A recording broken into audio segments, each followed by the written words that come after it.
أعوذ بالله من الشيطان الرجيم. بسم الله الرحمن الرحيم.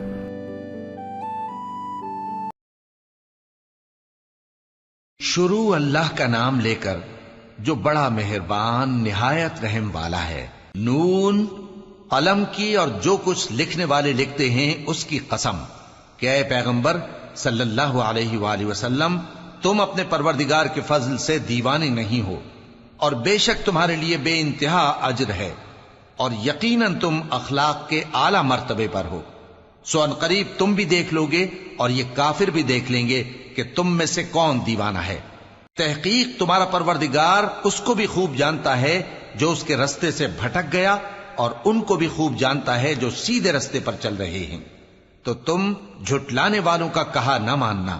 یہ لوگ چاہتے ہیں کہ تم نرمی اختیار کرو تو یہ بھی نرم ہو جائیں، اور کسی ایسے شخص کے کہے میں نہ آ جانا جو بہت قسمیں کھانے والا ہے، ذلیل ہے، شرارت سے اشارے کرنے والا، لگائی بجھائی کرنے والا، مال دینے میں بڑا بخیل، حد سے بڑھا ہوا بدکار، سخت خو اور اس کے علاوہ بدذات ہے.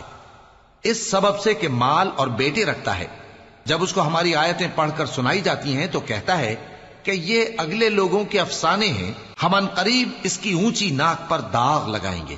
ہم نے ان لوگوں کی اسی طرح آزمائش کی ہے جس طرح باغ والوں کی آزمائش کی تھی جب انہوں نے قسمیں کھا کھا کر کہا کہ صبح ہوتے ہوتے ہم اس کا میوہ توڑ لیں گے، اور انشاءاللہ نہ کہا. سو وہ ابھی سو ہی رہے تھے کہ تمہارے پروردگار کی طرف سے راتوں رات اس پر ایک آفت پھر گئی، تو وہ ایسا ہو گیا جیسے کٹی ہوئی کھیتی. پھر جب صبح ہوئی تو وہ لوگ ایک دوسرے کو پکارنے لگے کہ اگر تم کو کاٹنا ہے تو اپنی کھیتی پر سویرے ہی جا پہنچو. سو وہ چل پڑے اور آپس میں چپ کے کہتے جاتے تھے کہ آج وہاں تمہارے پاس کوئی فقیر نہ آنے پائے، اور کوشش کے ساتھ سویرے ہی جا پہنچے، گویا پیداوار پر قادر ہیں. پھر جب انہوں نے باغ کو دیکھا تو ویران، کہنے لگے کہ ہم رستہ بھول گئے ہیں. نہیں بلکہ ہم بے نصیب ہو گئے. ایک جو ان میں سمجھدار تھا بولا، کیا میں نے تم سے نہیں کہا تھا کہ تم تسبیح کیوں نہیں کرتے؟ دوسرے کہنے لگے کہ ہمارا پروردگار پاک ہے، بے شک ہم ہی قصوروار تھے. پھر لگے ایک دوسرے کی طرف رخ کر کے ملامت کرنے، کہنے لگے ہائے شامت، ہم ہی حد سے بڑھ گئے تھے. امید ہے کہ ہمارا پروردگار اس کے بدلے میں ہمیں اس سے بہتر باغ عنایت کرے. ہم اپنے پروردگار کی طرف رجوع کرتے ہیں. دیکھو عذاب یوں ہوتا ہے، اور آخرت کا عذاب سب سے بڑھ کر ہوگا. کاش یہ لوگ جانتے ہوتے. پرہیزگاروں کے لیے ان کے پروردگار کے ہاں نعمت کے باغ ہیں. کیا ہم فرما برداروں کو نافرمانوں کی طرح نعمتوں سے محروم کر دیں گے؟ تمہیں کیا ہو گیا ہے؟ کیسی تجویزیں کرتے ہو؟ کیا تمہارے پاس کوئی کتاب ہے جس میں یہ بات پڑھتے ہو کہ جو چیز تم پسند کرو گے وہ تم کو ضرور ملے گی؟ یا تم نے ہم سے قسمیں لے رکھی ہیں جو قیامت کے دن تک چلی جائیں گی کہ جو کچھ تم طے کر لو گے وہ تمہارا ہوگا؟ ان سے پوچھو کہ ان میں سے کون اس کا ذمہ لیتا ہے؟ کیا اس قول میں ان کے کچھ شریک ہیں؟ اگر یہ سچے ہیں تو اپنے شریکوں کو لے آئیں.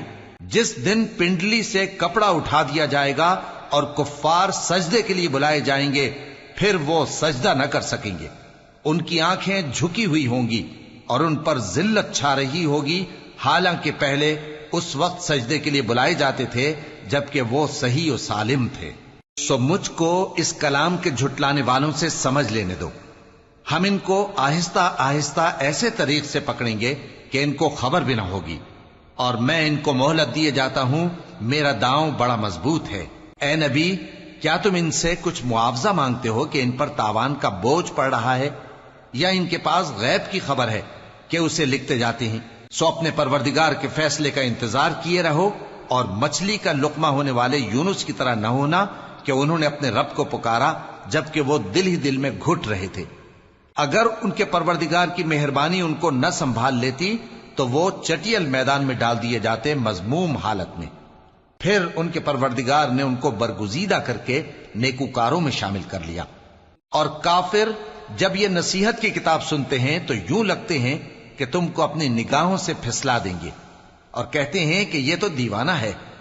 اور لوگوں، یہ قرآن تمام جہانوں کے لیے نصیحت ہے.